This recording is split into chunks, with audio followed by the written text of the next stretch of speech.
The emergency alarm screamed through Outpost Meridian at 3:47 hours. Lieutenant jumped from her bunk, heart racing. She had been monitoring deep space signals for 3 years and nothing ever happened. Nothing real anyway. She ran to the communications center in her sleep clothes, bare feet slapping against cold metal floors. The main screen glowed angry red. Her hands shook as she pulled up the signal analysis. "Oh no," she whispered. "Oh no, no, no." The distress call came from of the people, had met before. They were gentle creatures, tall and graceful, with soft voices and kind eyes. They spent their lives studying medicine and philosophy. They had no weapons, no armies. They believed violence was a disease that civilized species had cured long ago. The message was broken, cutting in and out through the static. Adjusted the frequencies, trying to clean it up. A voice came through, trembling with fear. "Attacking the cities, millions dead already. They came from the sky, harvesting our people. The council must help us. Please, anyone, we are dying." Straining took over. She recorded everything, sent copies to 3 different servers, and opened a direct channel to Earth Command. Within minutes, Admiral was on her screen. Was a legend. He had fought in the border wars against the pirates of the Outer Rim.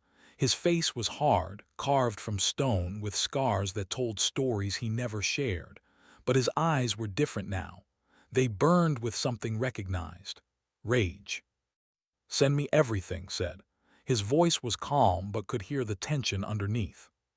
"Sir, the Galactic Council needs to respond. They are council members. There are protocols."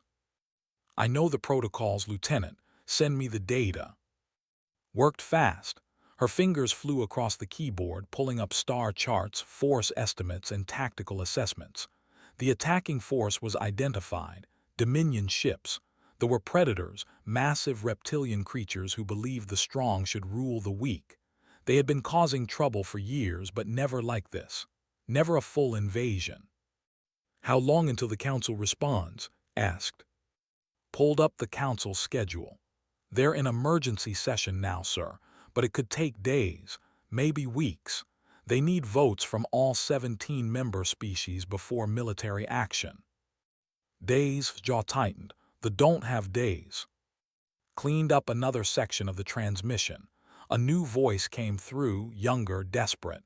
"They're breaking through the shields, the children. Please, someone help the children." Then static, then nothing. Felt tears on her cheeks. She wiped them away quickly, embarrassed. "Don't apologize for caring," Lieutenant said softly. "That's what makes us human." He looked away from the camera, speaking to someone off-screen. "Get me the War Council, now." The next 12 hours passed in a blur. Watched from Outpost Meridian as the human government moved with terrifying speed. The Galactic Council was still debating. Some species wanted economic sanctions. Others suggested sending negotiators. A few recommended waiting to see if they would negotiate. Meanwhile, Earth's Unified Command issued direct orders. The Third Armada would deploy immediately. Had never seen the Third Armada in action. Most humans hadn't. It was Earth's secret weapon, the fleet they kept ready for the war everyone hoped would never come. 200 ships, including the flagship Indomitable, a dreadnought-class vessel 5 kilometers long. Captain Minu Park led the Vanguard Squadron. Watched his briefing to the fleet through the military channels. Park was younger then, but he had the same hard eyes, the same controlled fury. "Listen up," Park said to his captains. "They are dying while the council argues about procedure. We're not going to let that happen. We're going in hot. No negotiations, no warnings. We find the ships and we destroy them." One of the captains raised a hand. "Sir, won't this violate the treaty of? We're not supposed to engage in offensive military action without council approval." Park's smile was cold. "The treaty says we can't start wars. It doesn't say we can't finish them." He looked directly at the camera. "The started this, we're going to end it." Admiral appeared on screen again. "Lieutenant, you're being transferred to the Indomitable. We need your language skills." Me couldn't believe it. "Sir, I'm just a signals analyst." "You're the best in the fleet. You decoded that message faster than anyone else could have. We need you," leaned forward. "I won't lie to you. This will be dangerous. We're going into combat against a superior force, but those people down there need us. Will you help them?" Thought about the voice in the transmission. The young begging for help. She thought about the children. "I'll be ready in 10 minutes, sir." "Good, a transport is already on its way." The Indomitable was the largest ship had ever seen. Walking through its corridors was like walking through a city. Thousands of crew members rushed to their stations, preparing for combat. The air buzzed with energy and purpose. Found her station in the communications center. The other officers welcomed her with quick nods. Everyone was too busy to talk. Another message from had come through. Put it on speakers. "This is Research Station 12. We're surrounded. They're cutting through the doors. We can hear them outside. They're laughing." "Why are they laughing? Please, if anyone can hear this, tell our families we love them. Tell them we—" Static. The communications center went silent. Someone cursed quietly. Someone else wiped their eyes. Admiral's voice came over the ship-wide intercom. Every screen showed his face. Behind him could see the bridge of the Indomitable, alive with activity. "Crew of the Third Armada," began. His voice was steady, strong. "In 10 minutes we jump to faster-than-light speed. Our destination is Our mission is to stop a genocide." He paused, letting that sink in. "The Galactic Council thinks we're too young, too violent, too dangerous to have a real military. They remember our wars. They remember our weapons. They remember all the times we killed each other." His eyes hardened. "They're right to remember, but they forgot one important thing." The ship began to hum. The FTL drives were spinning up. "They forgot why we learned to fight. They forgot why we built weapons. They forgot why we became so good at war." His voice rose, filled with conviction. "We fight for those who can't fight for themselves. We protect the innocent. And when predators come hunting, we show them what it means to face humanity." The humming grew louder, felt it in her bones. "We're going to war," said. "We're going to save everyone we can, and we're going to show the galaxy what happens when you prey on the defenseless." He smiled, and it was terrifying. "Let's remind them why humans are dangerous." The ship lurched. The stars stretched into lines. Then everything went white as the Indomitable jumped to FTL. Gripped her console, whispering a prayer for the— "Hold on," she thought, "we're coming." The journey would take 6 days at maximum FTL speed. 6 days while people died. 6 days while the galaxy watched and did nothing. Ensign Sora sat in the pilot-ready room of the carrier, relentless, running combat simulations for the 8th time that day. She was 23 years old and had never fired a weapon in anger. Her hands were sweating. "You're overthinking it," said Commander Lee, watching from the doorway. Led the Marine Corps contingent, 2,000 soldiers ready to drop onto if needed. He was built like a tank, with kind eyes that didn't match his face. "Sir, I just want to be ready," Sora said. Walked over and sat beside her. "Let me tell you something about being ready. You can't prepare for the fear. You can't prepare for the chaos. All you can do is trust your training and remember why you're fighting." "Why are we fighting, sir? The Council said we shouldn't get involved." Was quiet for a moment. Then he pulled up a file on the screen. "This is from the Council archives. First contact records. Want to see what they wrote about us?" Sora nodded. The file appeared. It was from 42 years ago when humans first made contact with the Galactic Council. Sora read the assessment report. Species classification: Homo, status, dangerous. Recommendation: limited integration with strict military restrictions. The report continued. Subject species demonstrates unprecedented capacity for violence. Historical analysis reveals continuous warfare spanning entire recorded history. Nuclear weapons deployed against own population. Extinction events caused by internal conflict. Recommendation: this species should not be trusted with offensive military capabilities. Sara felt her face burn. They think we're monsters. They're not wrong, said quietly. Look at our history. We've done terrible things. We've killed billions of our own people over religion, resources, and race. We built weapons that could destroy our whole planet. He pointed at the screen. But they missed something important. What? We stopped. We looked at what we'd become and said never again. We united. We grew up, pulled up another file. Every other species in the Council evolved past their violent phase millions of years ago. They forgot what it means to fight. They forgot what it costs, but we remember. He showed her images of human history, ancient battles, world wars, the nuclear fires, and then the rebuilding, the unity, the choice to be better. We remember war, said, so we know how precious peace is.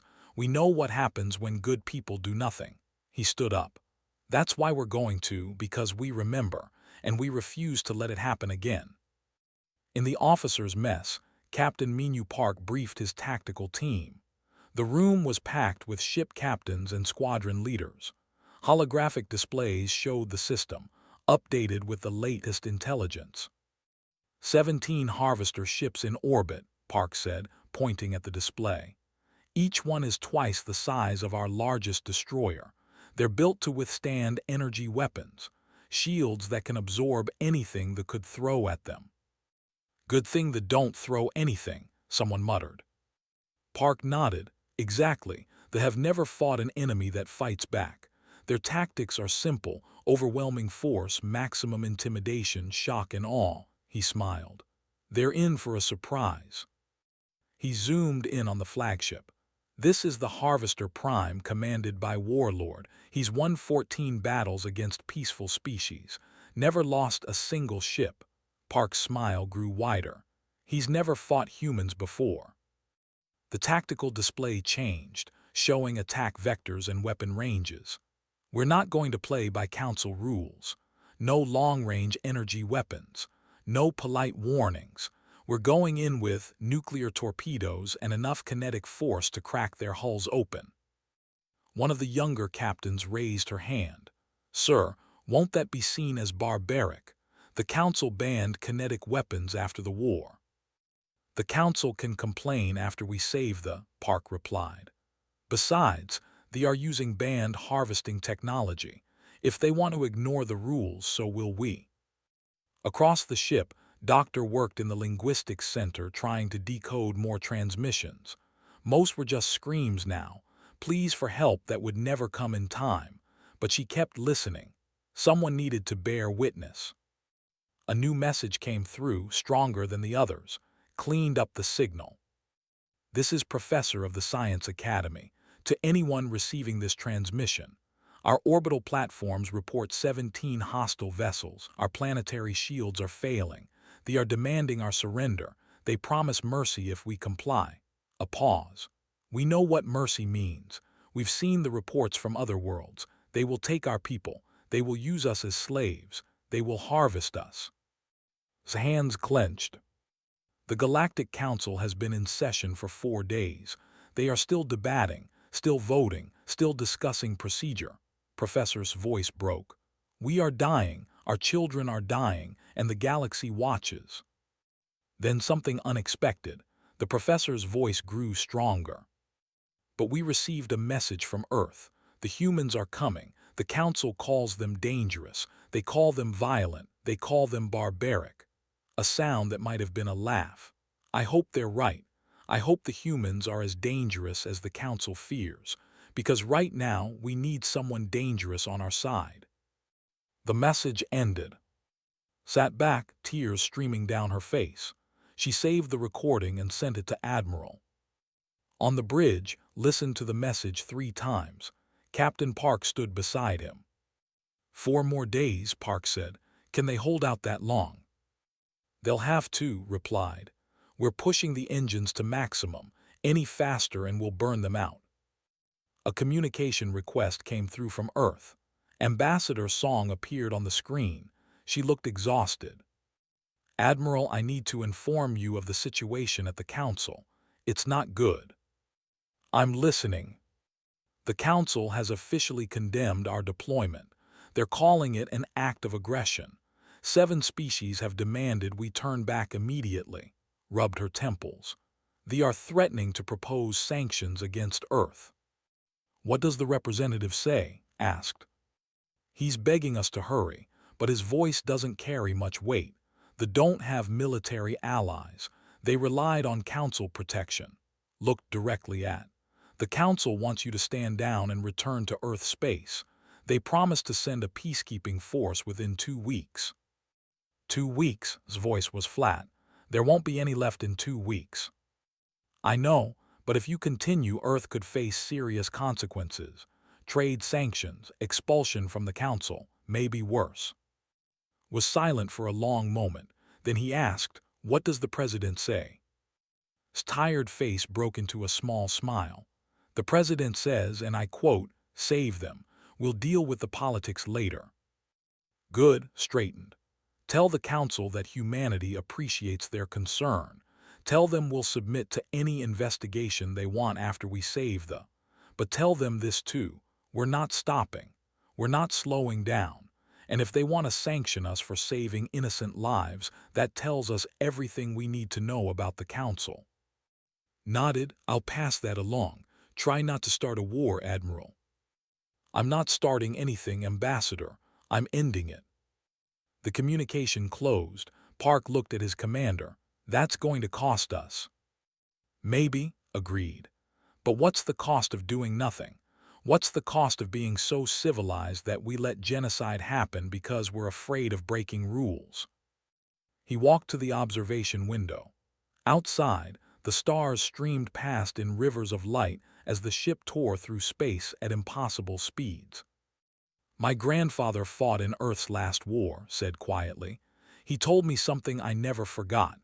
He said the only thing necessary for evil to triumph is for good people to do nothing." He turned to Park.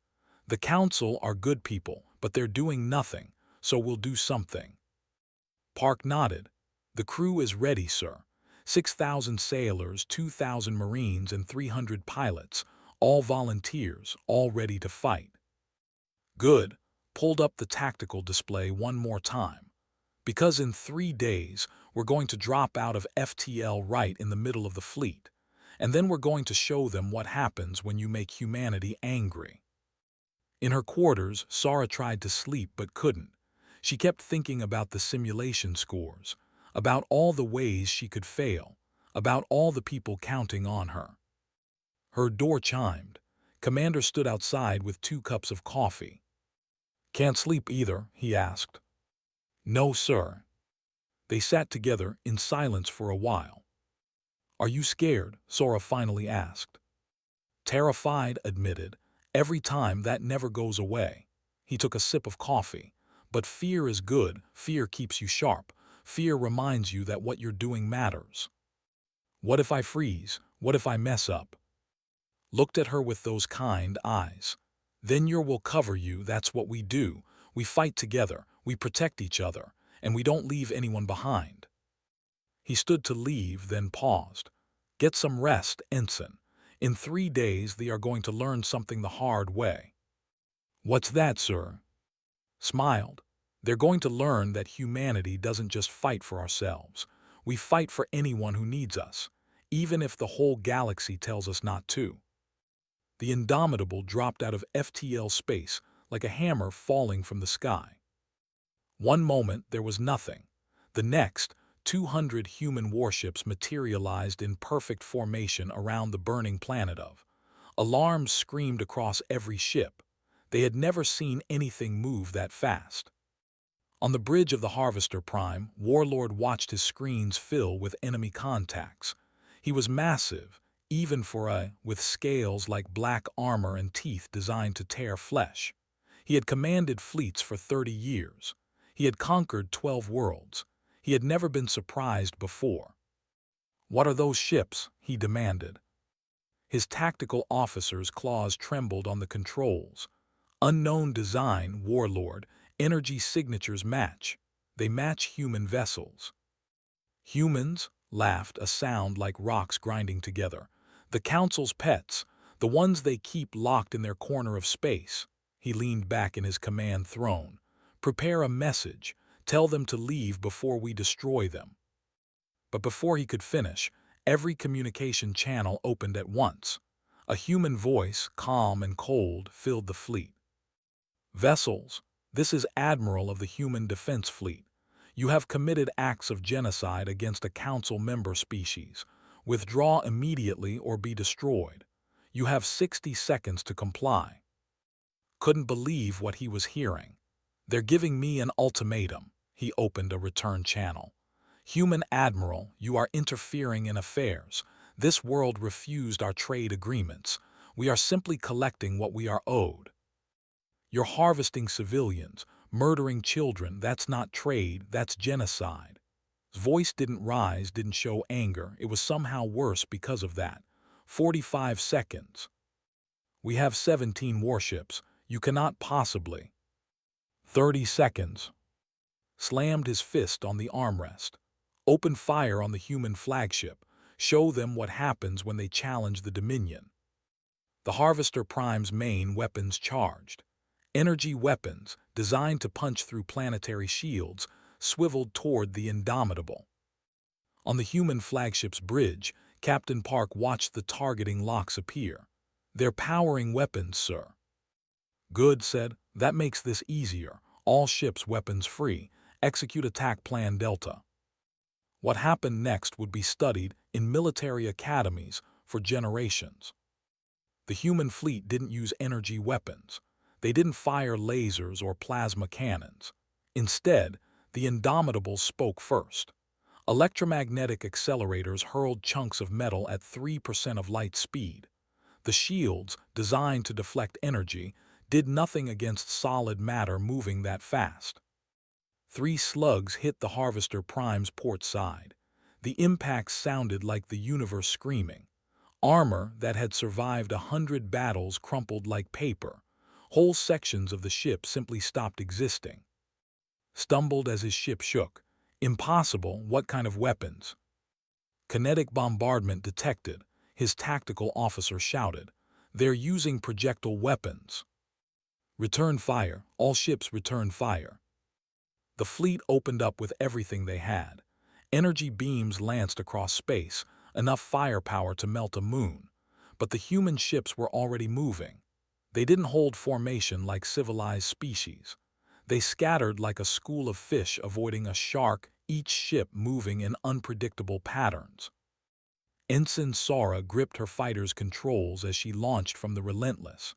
Around her, 200 other fighters streamed into space. Her tactical display lit up with targets. Gold Squadron, form on me, Wing Commander's voice crackled over the radio. We're going for the flagship's engines. Stay tight and watch for point defense. Sora's hands were steady now. All the fear, all the doubt had burned away. There was only the mission, only the flying. The fighters dove toward the Harvester Prime like angry hornets. Point defense turrets swiveled, trying to track them, but had done this before. She led them in a spiraling dive, using this own ship as cover. Break and attack, commanded. The fighters scattered. Sora armed her missiles and painted the target. The engine cluster glowed hot on her sensors.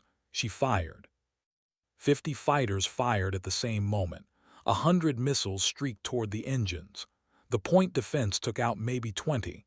The rest hit home. The Harvester Prime's engines exploded in a ball of flame that could be seen from the planet below. The massive ship lurched, spinning out of control. That's for the children, Sora screamed into her radio. But they had numbers, and they were starting to adapt.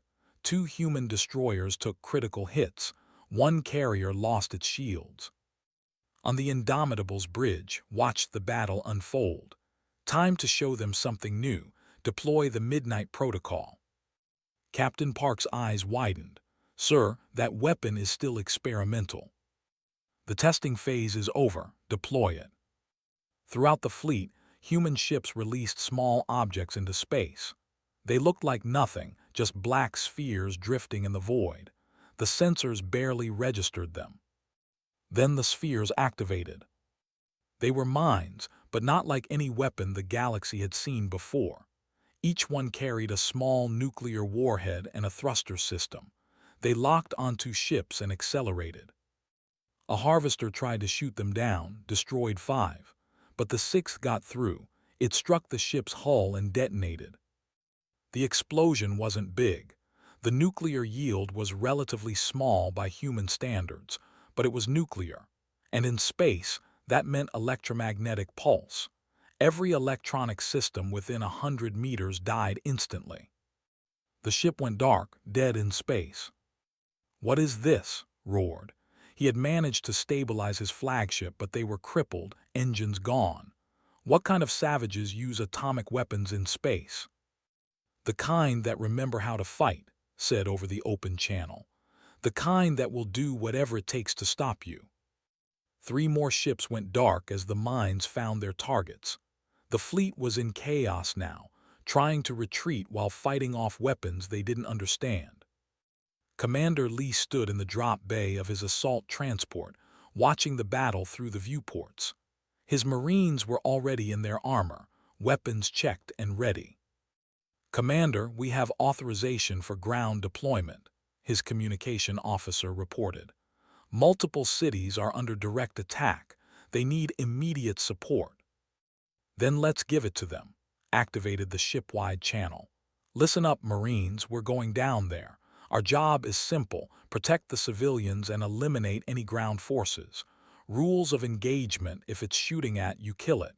If it's between you and saving innocent lives, you go through it. Clear?"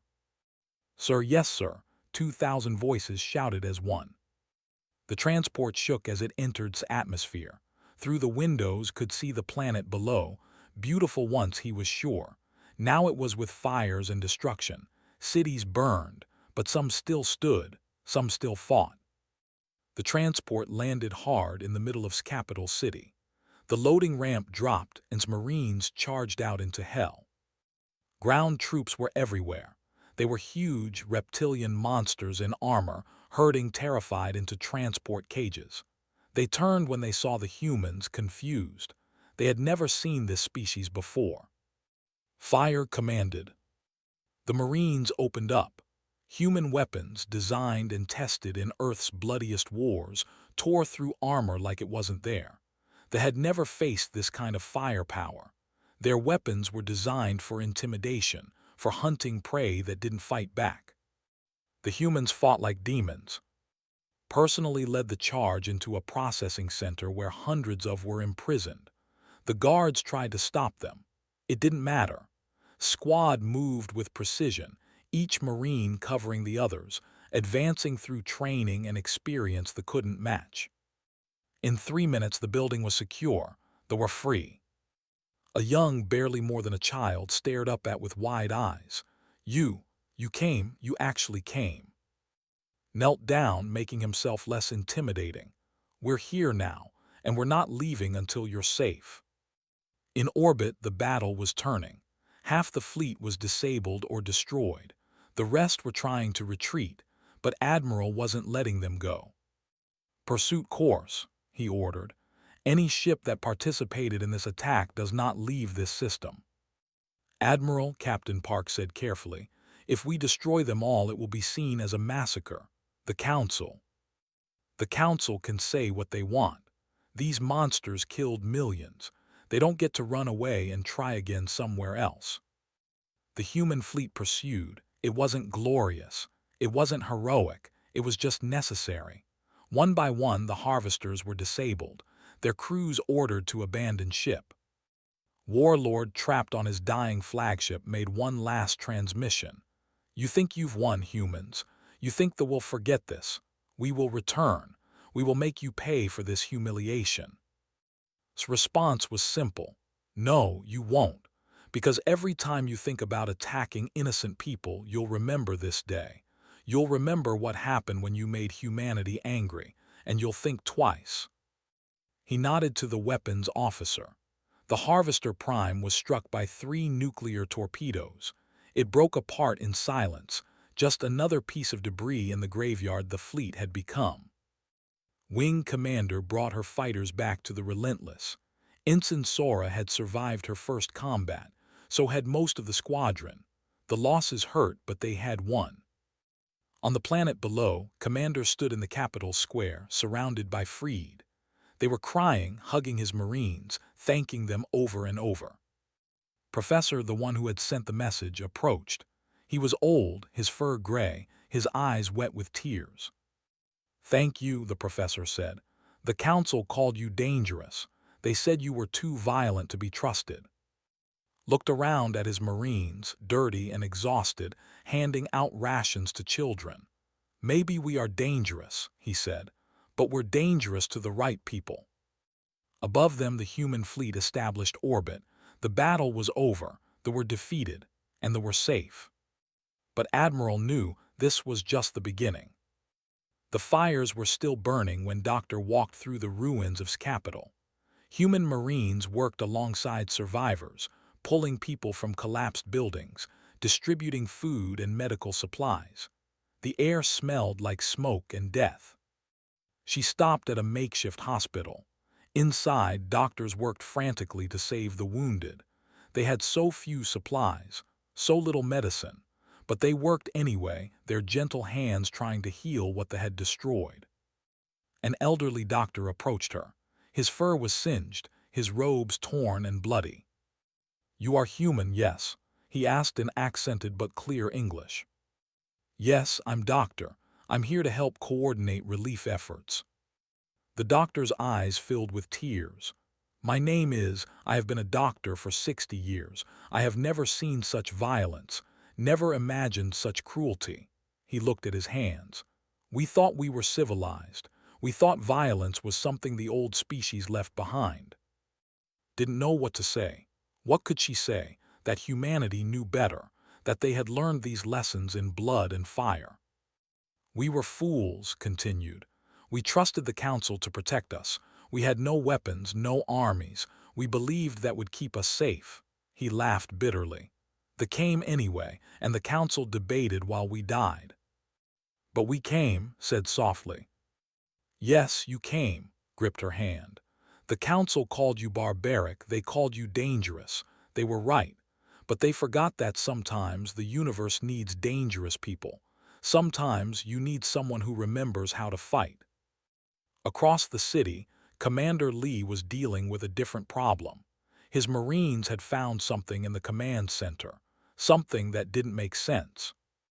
"Sir, you need to see this," his intelligence officer said, pulling up files on a portable terminal. Studied the data, his expression darkened. "These are council security codes. How did they get council security codes?" "That's not all, sir. Look at the communications logs. They knew the defense systems intimately.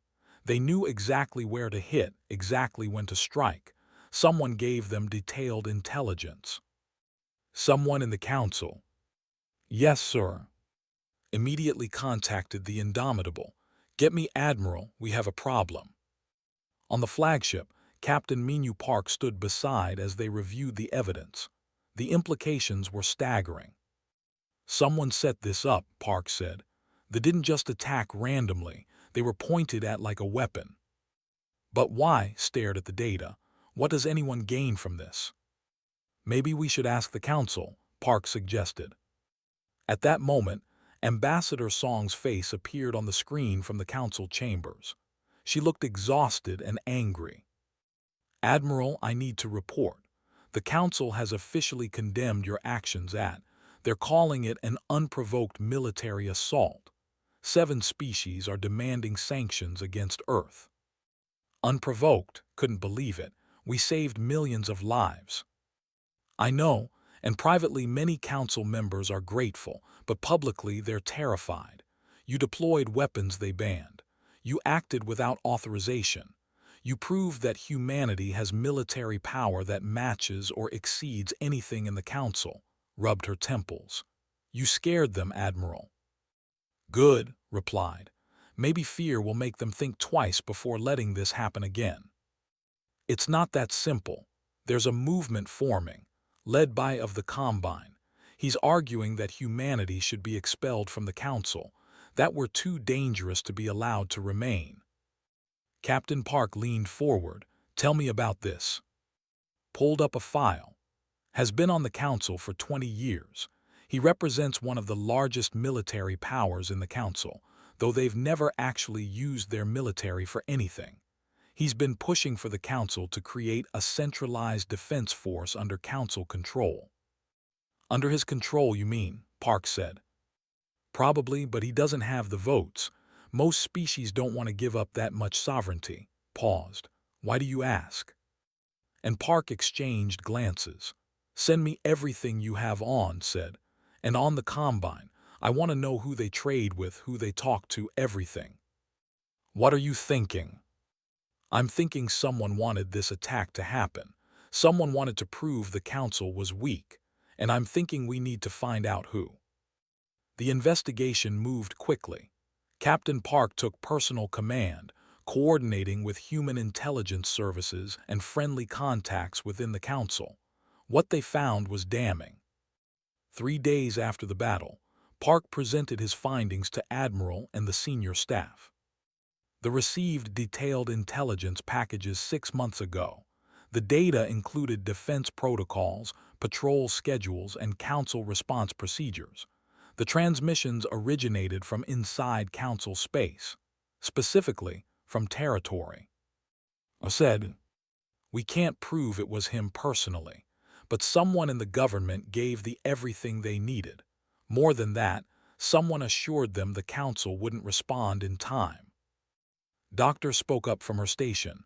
But why? What did gain from this? Think about it, Park said. The Council faces a crisis, attack a member world. The Council debates and does nothing. Millions die. Then only humanity acts. We come in with overwhelming force, use banned weapons, and win decisively. He pulled up images of the battle. What does that prove? That the Council is weak, said slowly, and that humanity is strong. Exactly. Has been arguing for years that the Council needs a centralized military, but nobody would agree to give up that much power. Until now. Now he can point to the disaster and say, see, the Council failed. We need a real military. We need MY military. And if humanity hadn't shown up, then they get bolder, more attacks happen, and still gets his centralized military because the Council is terrified. Park's jaw clenched. He couldn't lose. Either way, he gets more power. Except we ruined his plan, said.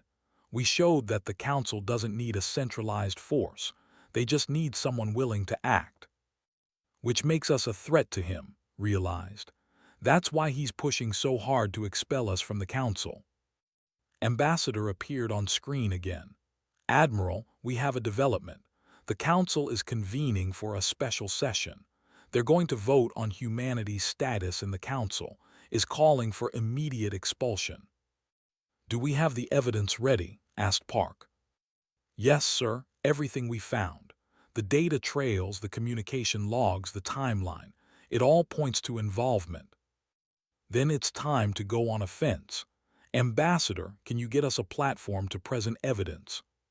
Smiled. The representative has requested that you be allowed to speak.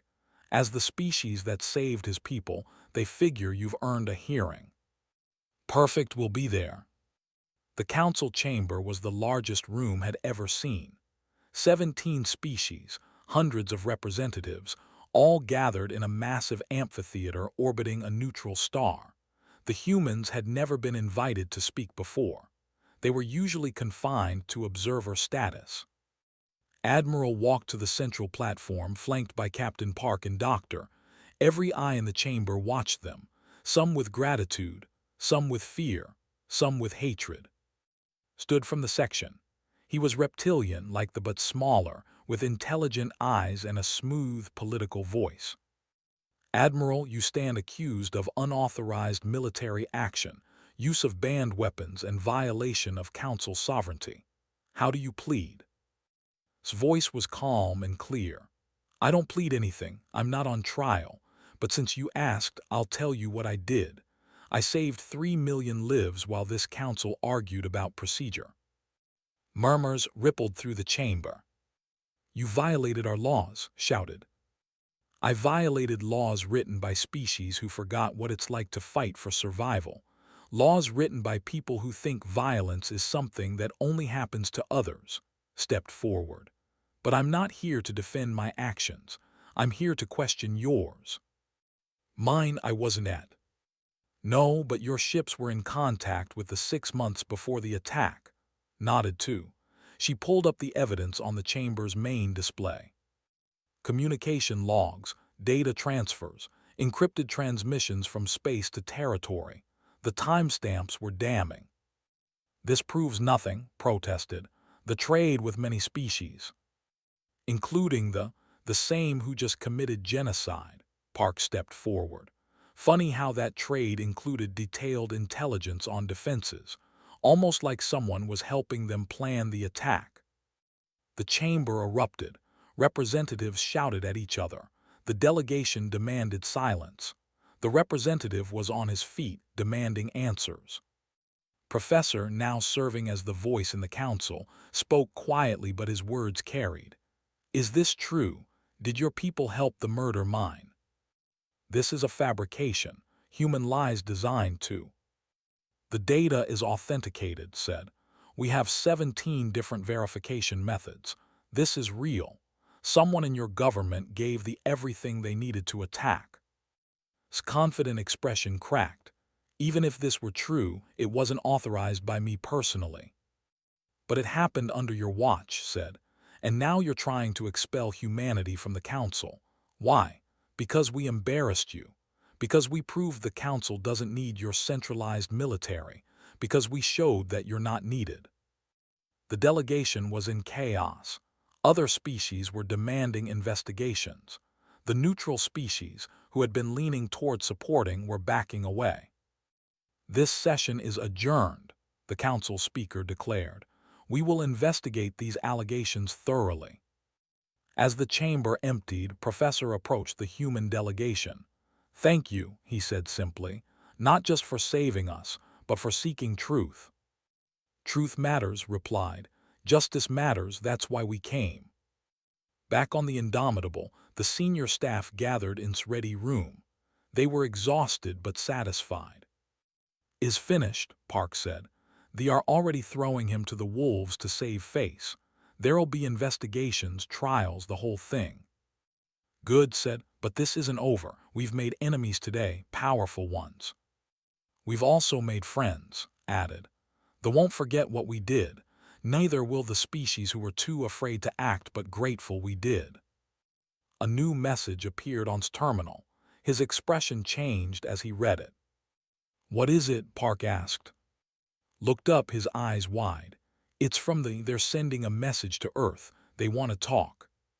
Talk after everything. Not just talk, turn the screen around. They're asking us to call off the humans. They're surrendering. The OV looked like a fortress from space. 3 moons, all militarized. Orbital defense platforms surrounding the planet like a steel necklace. This was the heart of the Dominion, a species that had conquered 17 worlds and never known defeat on their own soil. Until now. Admiral stood on the bridge of the Indomitable as the human fleet dropped out of FTL at the edge of the system. Every sensor locked onto them immediately. Every weapon platform powered up. But no one fired. Incoming transmission, the communications officer reported. It's from the High Command. Put it through. The screen showed a war leader but not warlord. This one was older, his scales from 1,000 battles. His name was Supreme Commander of all forces. Human Admiral, said, his voice a low growl. You received our message. We did. You said you wanted to surrender. I came to listen. His eyes showed something had never expected to see in a fear. Our fleet was destroyed.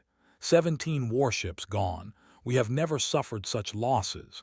We have never faced an enemy like you.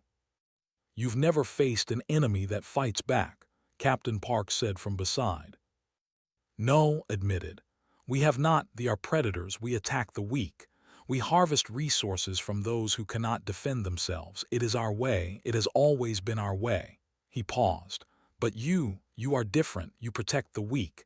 You fight for others, we do not understand this.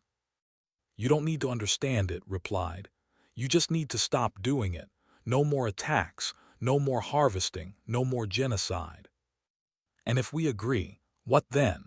Will you destroy our world as you destroyed our fleet? Was quiet for a moment. Doctor stepped forward from her station. Admiral, permission to speak. Granted. Address the commander directly. Supreme Commander, we didn't come here to destroy your species. We came to stop you from destroying others. There's a difference. Is there? Your weapons are terrible, yes, we know, we built them, we used them on each other for thousands of years. His voice was sad. Humanity knows war, Commander. We know it better than you ever will. We know what it costs, what it takes from you. We learn to hate it. That's why we fight now. Not because we love war, but because we refuse to let it happen to innocent people. Stared at her. Then what do you want from us? Admiral pulled up a document. These are our terms. You will cease all military operations against Council species. You will pay reparations to the... You will surrender Warlord and all commanders involved in the attack to face justice. And you will accept Council oversight of your military for the next 50 years. Those terms are harsh.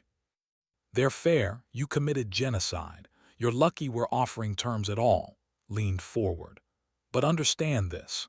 If you refuse, if you attack another innocent world, if you think you can go back to your old ways, we will return. And next time we won't stop at your fleet. The transmission fell silent, then did something unexpected. He bowed his head. We accept your terms, Admiral. The Dominion surrenders. Back on the Indomitable, the bridge crew let out a collective breath. They had won. Not just a battle, but a war. And they had done it without destroying an entire species. But the real work was just beginning. 3 weeks later, the Galactic Council convened again. This time, the atmosphere was different. Ambassador Song stood at the human podium, no longer relegated to the observer section. The investigation into had been swift and brutal. Evidence of his conspiracy was undeniable. He had orchestrated the attack to create a crisis, hoping to expand his power in the chaos. The government had expelled him and issued formal apologies to every Council species. But the bigger question remained: what to do about humanity? The Council speaker, an ancient being from a species so old they had forgotten what war looked like, addressed the assembly. We gather today to discuss the role of humanity in our council. Some have argued that the humans are too dangerous, too violent, too willing to use force. Others argue that they saved the when we failed to act. The speaker looked directly at, "What say you, Ambassador Song?" Stepped forward. "I say we are what we've always been, flawed, violent when necessary, but also compassionate, protective of the innocent. We are a young species, yes. We still remember our wars. We still carry the scars of our past." She looked around the chamber. "But maybe that's what you need. Maybe you need someone who remembers what it's like to fight. Someone who knows the cost and is still willing to pay it when lives are at stake." Professor stood in the section. "The humans saved my people. 3 million lives that would have been lost if we had waited for this council to act. I propose we not only keep humanity in the council, but we offer them a new role." "What role?" the speaker asked. "Protectors, peacekeepers. Humanity has proven they will act when others will not. Let them be the sword that defends the innocent when the council cannot." Debate raged for hours. Some species feared giving humans too much power. Others argued that humanity had earned trust through their actions. Finally, a vote was called. The decision was closer than expected, but in the end, the motion passed. Humanity would remain in the council. More than that, they would be authorized to act as emergency responders when council species faced existential threats. It was a compromise, not perfect, but it was progress. On Commander Lee attended the dedication of a new monument in the capital city. The monument was simple, a stone pillar engraved with names. Not names, human names. The 27 humans who had died saving. Thousands of attended the ceremony. They stood silently as Professor read each name aloud. When he finished, he turned to. "We will never forget what your people did for us, Commander. We will teach our children about the day humanity came to save us. We will remember that when the galaxy looked away, you looked toward us." Saluted the monument. "They died doing what humans do best, Professor, protecting those who needed protection." A young child approached, holding a flower. She looked up at with wide eyes. "Are you really human?" she asked in a tiny voice. "I am. The council says humans are dangerous." Knelt down to her level. "We can be, but we're dangerous to bad people. To people like you, we're friends." The child smiled and handed him the flower. Then she hugged him. The hardened Marine who had fought in a dozen battles felt tears in his eyes. Across the galaxy on the Indomitable, Admiral received the final casualty reports. 27 dead, 54 wounded, 112 ships damaged. The cost of doing the right thing. Captain Park entered his ready room. "Admiral, we've received new orders from Earth Command. We're to remain in space for another month, then return home." "Good, the still need protection while they rebuild." Looked at the casualty list again. 27. 27 people who will never go home. "They knew what they signed up for, sir. We all did." "That doesn't make it easier." "No, sir, it doesn't." Park sat down. "But look at what they accomplished. 3 million alive because we acted, the defeated. A corrupt council member exposed. We changed the galaxy." "At what cost?" "The same cost humans have always paid when we fight for what's right. Blood, pain, loss." Park met's eyes. "But also hope. We gave the hope. We gave every peaceful species in the council hope that someone will come when they're in trouble." Nodded slowly. "You're right, I just wish the cost was lower." "So do I, sir. So does everyone who's ever fought for something bigger than themselves." 1 month later, the Third Armada departed space. Thousands have gathered in the capital city to watch the ships leave. They waved. They cried. They sang songs of gratitude. Ensign Sora watched the planet shrink on her. She had changed in the past weeks. She was no longer the scared young pilot who had worried about failing. She was a veteran now. She had fought. She had won. And she had learned what it meant to be human in a galaxy that didn't understand humanity.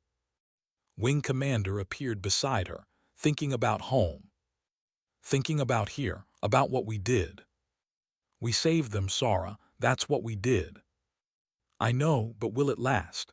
Will the council actually change, or will this happen again somewhere else?" Smiled. "Maybe both. Maybe the council will be slow to learn. Maybe we'll have to do this again. But now they know. They know that humanity is watching. They know that when someone cries for help, we answer." The fleet jumped to FTL, leaving behind but not forgotten.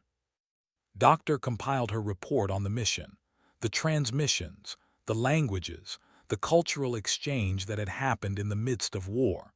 She ended her report with a personal note. "We came to as warriors. We left as something more. We proved that humanity's capacity for violence can be channeled toward protection, that our memory of war makes us appreciate peace. That being dangerous doesn't mean being evil. It means being capable, and we are capable of both destruction and salvation. The choice of which path we take defines us." Back on Earth, the news of the victory spread quickly. There were celebrations, parades. The 27 fallen were honored as heroes, but there was also debate. Some argued humanity had been reckless, that they had risked Earth standing in the council.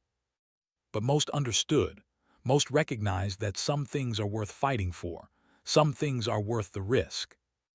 The president addressed the nation. "Today we proved something to the galaxy. We proved that humanity has grown, that we have learned from our bloody past, not by forgetting how to fight, but by understanding why we fight. We fight for the innocent. We fight for justice. We fight for those who cannot fight for themselves. On the Indomitable, now approaching Earth orbit, Admiral gathered his senior staff one final time. "We've been through hell together," he said. "We've lost friends. We've made difficult choices. We've shown the galaxy what humanity is capable of." He looked at each of them. "But more importantly, we've shown ourselves. We know now that we can be trusted with power, that we can use our strength for good." Captain Park raised a glass. "To the fallen, may they rest knowing they changed the galaxy." "To the fallen," everyone echoed. As Earth came into view, thought about the future.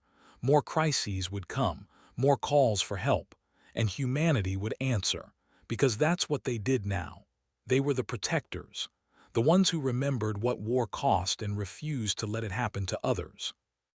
The monument on would stand for generations, a reminder of the day humanity came to save them, a reminder that in a galaxy full of ancient, civilized species, sometimes you need someone who remembers how to fight. And humanity would always remember. The Indomitable descended through Earth's atmosphere, returning home to a hero's welcome.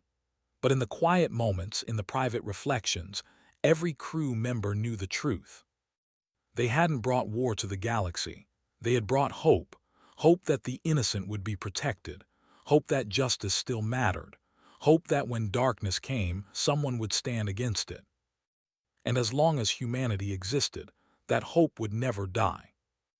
The SOS had brought humanity's deadliest fleet to alien worlds, but it had brought something else too. It had brought humanity into their role as guardians, not conquerors, not invaders, protectors. And the galaxy would never be the same.